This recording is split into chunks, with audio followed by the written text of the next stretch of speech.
Hello, welcome back to our channel. It's me Ramya Nikhil. നമുക്ക് പെട്ടെന്ന് guest ഒക്കെ വരുമ്പോൾ പെട്ടെന്ന് തയ്യാറാക്കാൻ പറ്റിയ റെസ്റ്റോറന്റ് സ്റ്റൈലിലുള്ള ഒരു ഫ്രൈഡ് റൈസ് ആണ് ഞാൻ കാണിക്കുന്നത്. ഞാനിപ്പോ ഇന്ന് ചിക്കനും എഗ്ഗും കൂടെ മിക്സ് ആയിട്ടുള്ള ഫ്രൈഡ് റൈസ് ആണ് കാണിക്കുന്നത്. നിങ്ങൾക്ക് വേണമെങ്കിൽ എഗ് ഫ്രൈഡ് റൈസ് മാത്രമായിട്ട് ചെയ്യാം, ചിക്കൻ ആയിട്ട് മാത്രം ചെയ്യാം. ഇനി അതും അല്ലെങ്കിൽ മിക്സഡ് ഫ്രൈഡ് റൈസ് ആയിട്ട് ചെമ്മീനും ബീഫും ഒക്കെ ഇട്ടിട്ട് മിക്സഡ് ആയിട്ടുള്ളതും ചെയ്യാം. അപ്പം റെസിപ്പിയിലേക്ക് പോയാലോ? 6 പേർക്ക് കഴിക്കാൻ ഉള്ളത്ര അളവിന്റെ ഫ്രൈഡ് റൈസിന്റെ അളവാണ് കാണിക്കുന്നത്. അപ്പൊ 2.5 കപ്പ് ബസ്മതി റൈസ് എടുത്ത് വെള്ളത്തിൽ സോക്ക് ചെയ്യുന്നുണ്ട്. ഇന്ത്യ ഗേറ്റിന്റെ അരിയാണ് എടുത്തിട്ടുള്ളത്. നല്ല നീളമുള്ള അരിയാണ് എടുത്തിട്ടുള്ളത്. നമുക്ക് ഫ്രൈഡ് റൈസിന് എപ്പോഴും നീളമുള്ള അരി എടുക്കുന്നതാണ് കഴിക്കാനും അതുപോലെ കാണാനും ഒക്കെ അതാണ് നല്ലത്. കുറച്ചുകൂടെ ടേസ്റ്റും അത് തന്നെയാണ്. ചെറിയ റൈസിനേക്കാളും വലിയ റൈസാണ് കുറച്ചുകൂടെ ടേസ്റ്റ്. അപ്പൊ അത് വെള്ളത്തിൽ ഒരു ½ hour സോക്ക് ചെയ്ത് വെക്കാം. നിങ്ങൾക്ക് വേണമെങ്കിൽ കഴുകി വൃത്തിയാക്കിയതിനു ശേഷം സോക്ക് ചെയ്യാം. അതല്ലെന്നുണ്ടെങ്കിൽ സോക്ക് ചെയ്ത് വെച്ചിട്ട് വേവിക്കാൻ വേണ്ടിയിട്ട് നിങ്ങൾക്ക് കഴുകി വൃത്തിയാക്കിയെടുക്കാം. എങ്ങനെയാണ് നിങ്ങളുടെ സൗകര്യം അതനുസരിച്ച് എടുക്കാം.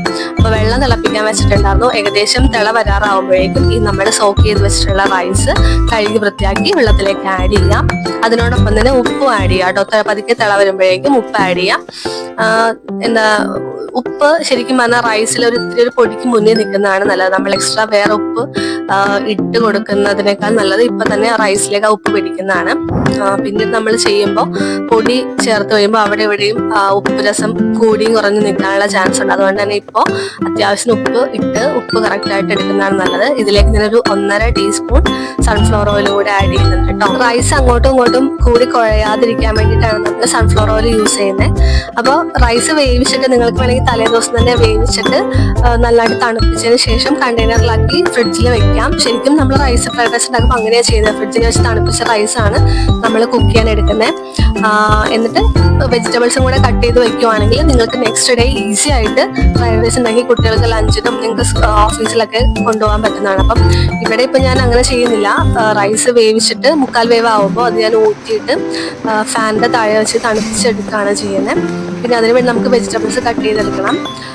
സെലറി ഒരു മെയിൻ ഐറ്റമാണ് ശരിക്കും നമ്മുടെ ഫ്രൈഡ് റൈസ് ഉണ്ടാക്കുമ്പോൾ. പക്ഷേ എനിക്ക് സെലറി കിട്ടിയിട്ടില്ല. സെലറി നമ്മൾ പ്രത്യേകം പറഞ്ഞാലാണ് ഇവിടുത്തെ ഷോപ്പുകളിലൊക്കെ കൊണ്ടുവരുള്ളൂ. അപ്പോൾ അതുകൊണ്ട് എനിക്ക് സെലറി കിട്ടിയിട്ടില്ല. നിങ്ങൾക്ക് സെലറി ഇടുന്നുണ്ടെങ്കിൽ കുറച്ചുകൂടി ടേസ്റ്റ് ആയിരിക്കും കേട്ടോ. അപ്പോൾ ക്യാരറ്റും അതുപോലെ തന്നെ ക്യാബേജ്, ബീൻസ് ഇത്രയും ഐറ്റംസ് ആണ് ഞാൻ ആഡ് ചെയ്യുന്നുള്ളൂ. ഇത് തന്നെ ടേസ്റ്റ് ആണ്. നിങ്ങൾക്ക് എക്സ്ട്രാ വേണമെന്നുണ്ടെങ്കിൽ ഇത് എന്താ പറയുക സെലറി യൂസ് ചെയ്യാം കേട്ടോ. സെലറിയുടെ ആ പോർഷൻസ് നിങ്ങൾക്ക് യൂസ് ചെയ്യാം. ഗാർണിഷ് ചെയ്യാനും പിന്നെ സോട്ട് ചെയ്യാനും ആ ഒരു ടൈമിലൊക്കെ നിങ്ങൾക്ക് യൂസ് ചെയ്യാം. അപ്പം നമുക്കിനി കുക്കിംഗ് തുടങ്ങിയാലോ? സൺഫ്ലവർ ഓയിൽ ഒരു 3 ടേബിൾ സ്പൂൺ സൺഫ്ലവർ ഓയിൽ ഇട്ടിട്ടുണ്ട്. അതിലേക്ക് കുനുകുന അരിഞ്ഞിട്ടുള്ള വെളുത്തുള്ളി ഇട്ട് നന്നായിട്ട് സോട്ട് ചെയ്യുന്നുണ്ട്. നമ്മുടെ ഫ്രൈഡ് റൈസിന്റെ ഫ്രൈഡ് റൈസിന്റെ ഒരു പ്രത്യേകത എന്താണെന്ന് വെച്ചാൽ ഹൈ ഫ്ലെയിമിൽ വേണം ഫ്രൈഡ് റൈസ് കുക്ക് ചെയ്തെടുക്കാൻ. അത് ചൈനീസ് ഫുഡിന്റെ എല്ലാത്തിന്റെയും പ്രത്യേകതയാണ്. ഹൈ ഫ്ലെയിമിൽ ആണ് നല്ല സ്പീഡായിട്ട് ഫാസ്റ്റ് ആയിട്ട് കുക്ക് ചെയ്തെടുക്കുന്ന ഡിഷസ് ആണ് ചൈനീസ് ഡിഷസ്. അപ്പോൾ ഈ നമ്മുടെ ഫ്രൈഡ് റൈസിന്റെ പ്രത്യേകത എന്ന് വെച്ചാൽ ഫാസ്റ്റ് ആയിട്ട് അതുപോലെ തന്നെ ഹൈ ഫ്ലെയിമിലിട്ടാണ് കുക്ക് ചെയ്യുന്നത്. ബീൻസും ക്യാരറ്റും ക്യാബേജും ഇട്ട് നന്നായിട്ട് സോട്ട് ചെയ്തെടുക്കുന്നുണ്ട്.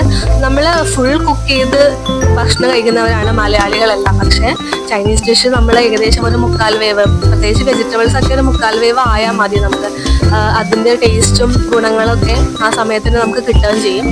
അപ്പോൾ ഫ്രൈഡ് റൈസ് നമ്മളൊരു 3/4 വേവാണ് യൂസ് ചെയ്യുന്നുള്ളൂ. ഇനി നമുക്ക് ഈ ഒരു ടൈമിൽ മുട്ട ആഡ് ചെയ്യുക. അതിലേക്ക് മുട്ട ആഡ് ചെയ്ത് മുട്ട ഒന്ന് സോട്ട് ചെയ്തെടുക്കണം. നിങ്ങൾക്ക് വേണമെങ്കിൽ സെപ്പറേറ്റ് മുട്ട ഒന്ന് കുറച്ച് ഉപ്പും കുരുമുളക് പൊടി ഇട്ടിട്ട് മുട്ട ഒന്ന് ചിക്കി വറുത്തിട്ട് ഇതിലേക്ക് ആഡ് ചെയ്യാവുന്നതാണ്. ഞാനിപ്പോൾ ഇതിൽ തന്നെയാണ് ചെയ്യുന്നത് കേട്ടോ. ഇതിൽ തന്നെ ഒന്ന് ചിക്കി വറുത്തിട്ട് ആ വെജിറ്റബിൾസിന്റെ കൂടെ ഒന്ന് ആഡ് ചെയ്ത് അപ്പം വെജിറ്റബിൾസിലേക്ക് ഒന്ന് കവർ ആവുകയും ചെയ്യും. അതൊന്ന് ഒരുപാട് കുക്കായി പോവാതെ നമുക്ക് ആ എഗ്ഗ് കിട്ടുകയും ചെയ്യും. അപ്പം അതൊന്ന് സോട്ട് ചെയ്തെടുക്കുന്നുണ്ട്. ഈ ടൈമിൽ തന്നെ നിങ്ങൾക്ക് വേവിച്ച് വെച്ചിട്ടുള്ള ബീഫിന്റെ കഷ്ണങ്ങളും ചിക്കൻ്റെ പീസസും അതുപോലെ തന്നെ ചെമ്മീനുണ്ടെങ്കിൽ ചെമ്മീനും ഒക്കെ ആഡ് ചെയ്യാവുന്നതാണ് കേട്ടോ മിക്സഡ് ഫ്രൈഡ് റൈസ് തയ്യാറാക്കുന്ന സമയത്ത്. ഇത് വെജിറ്റബിൾസ് സോട്ടായി വന്നിട്ടുണ്ട്. ഇനി ഇതിലേക്ക് ഞാൻ സോയാ സോസ് ആഡ് ചെയ്യുന്നുണ്ട്. 2 ടേബിൾ സ്പൂൺ സോയാ സോസ് ആണ് കേട്ടോ ഞാൻ ആഡ് ചെയ്തിട്ടുള്ളത്. പിന്നെ നമ്മളുടെ ഈ ഫ്രൈഡ് റൈസിന്റെ പ്രത്യേകത എന്താണെന്ന് വെച്ചാൽ ഞാൻ ഇതിലേക്ക് ചില്ലി സോസ് ആഡ് ചെയ്യുന്നില്ല. കുരുമുളകിന്റെ എരിവ് മാത്രമാണ് നമ്മുടെ ഈ ഫ്രൈഡ് റൈസിനുള്ളത്. പിന്നെ വേറൊരു സ്പെഷ്യാലിറ്റി എന്ന് പറഞ്ഞാൽ ഞാൻ ഇതിൽ ടൊമാറ്റോ സോസ് ആഡ് ചെയ്യും. ജസ്റ്റ് ഒരു ഫ്ലേവറിന് വേണ്ടി മാത്രം. നമ്മൾ 2 ടേബിൾ സ്പൂൺ സോയാ സോസ് ആണ് ആഡ് ചെയ്തത്. ഒരു ½ ടേബിൾ സ്പൂൺ ടൊമാറ്റോ സോസും ഞാൻ ആഡ് ചെയ്ത് കൊടുക്കുന്നുണ്ട്. എന്നിട്ട് നന്നായിട്ട് സോട്ട് ചെയ്യുന്നുണ്ട്. ഇനിയാണ് നമ്മൾ റൈസ് ആഡ് ചെയ്യുന്നത്. നന്നായിട്ട് സോട്ടായി വരുമ്പോൾ ഇതിലേക്ക് നമുക്ക് റൈസ് ആഡ് ചെയ്ത് കൊടുക്കാം. 3/4 വേവായ റൈസാണ്. അതുകൊണ്ട് തന്നെ കുഴഞ്ഞൊന്നും പോവില്ല. റൈസ് വിട്ട് നമുക്ക് കിട്ടും കേട്ടോ. റൈസ് നമ്മൾക്ക് ശരിക്കും പറഞ്ഞാൽ നന്നായിട്ട് മിക്സ് ആയിട്ട് കിട്ടണം. നമ്മുടെ ഫ്രൈഡ് റൈസിന്റെ പ്രത്യേകത അതാണ്. റൈസ് എല്ലാം വിട്ട് വിട്ട് കിട്ടണം. മാത്രമല്ല ആ നമ്മൾ തയ്യാറാക്കിയ ഗ്രേവി അല്ല, ആ വെജിറ്റബിൾസിന്റെ മിക്സ് എല്ലായിടത്തേക്കും മിക്സ് ആവണം. ആ സോസും വെജിറ്റബിൾസും എല്ലാം ഒരേ രീതിയിൽ റൈസിലേക്ക് എല്ലാം ആഡ് ആയിട്ട് ഒരേ കളറിൽ നമുക്കത് കിട്ടണം. നന്നായിട്ട് മിക്സ് ചെയ്തെടുക്കണം. മിക്സിങ്ങിലാണ് ഫ്രൈഡ് റൈസിന്റെ ടേസ്റ്റ് ഇരിക്കുന്നത് എന്നാണ് പറയാ. നന്നായിട്ട് ഹൈ ഫ്ലെയിമിൽ ഇട്ടിട്ട് വേണം ചെയ്യാനായിട്ട്. ഒന്നില്ലെങ്കിൽ നിങ്ങൾക്ക് ഒരു കടായിൽ ചെയ്തെടുക്കാം. അതല്ല എന്നുണ്ടെങ്കിൽ ഇതുപോലെ ഒരു ഫ്രൈങ് പാനിലോ അല്ലെങ്കിൽ സോസ് പാനിലോ പിന്നെ നോൺ സ്റ്റിക്കിന്റെ പാനിലോ ഒക്കെ ചെയ്തെടുക്കാവുന്നതാണ്. ഇനി നമുക്ക് അടുത്ത സ്റ്റേജ് എന്ന് പറഞ്ഞാൽ നമുക്ക് എരിവിന് വേണ്ടി നമ്മൾ കുരുമുളക് പൊടി മാത്രം ആഡ് ചെയ്യുന്നത്. ക്രഷ്ഡ് കുരുമുളകല്ല, അത്യാവശ്യം പൊടിഞ്ഞിട്ടുള്ള കുരുമുളക് പൊടി ഞാൻ ആഡ് ചെയ്യുന്നത്. നിങ്ങൾക്ക് വേണമെങ്കിൽ ക്രഷ്ഡ് ആഡ് ചെയ്യാം. ഈ ടൈമിൽ സെലറി ഉണ്ടെങ്കിൽ സെലറി നിങ്ങൾക്ക് ആഡ് ചെയ്ത് കൊടുക്കാം കേട്ടോ, ഗാർണിഷിന് വേണ്ടിയിട്ട്.